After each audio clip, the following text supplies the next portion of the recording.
Then next question is regarding greenhouse gases. Okay, so what do you mean by greenhouse effect?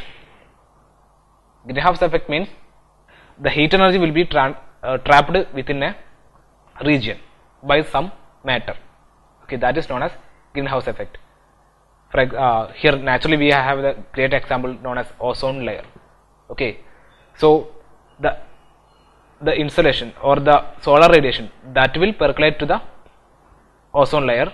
Okay, that will percolate through the ozone layer, and that will UV rays will be reflected back, and rest of the solar radiation will come to the earth.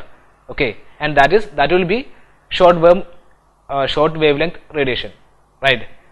Short wave radiation. So that short wave radiation will be inciding on earth, and earth will utilize some energy, like there are lots of biomatter, green plants are there, soil are there, right? So a part of energy will be utilized by the earth, and the rest energy will be reflected back, and that will be long wave radiation.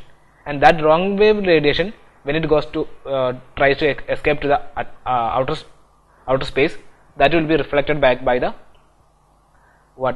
ozone layer, because ozone layer is only opaque for short wave radiation, not for long wave radiation. So that way long wave radiation will be reflected back. Okay, in that manner, so this radiation is having heat energy, so that heat energy will be trapped inside below the ozone layer, and that effect is known as greenhouse effect, right? So now the best example of greenhouse gas, so the materials, the gases which are helping for this trapping of heat energy is known as greenhouse gases.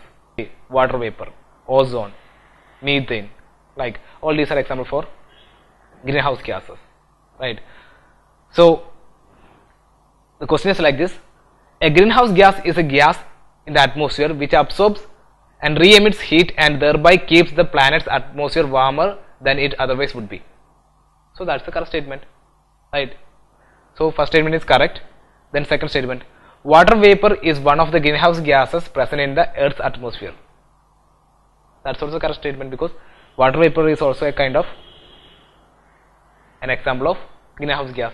Okay, so you can see the examples there: water vapor, carbon dioxide, methane, nitrous oxides, etc. are the example of greenhouse gases.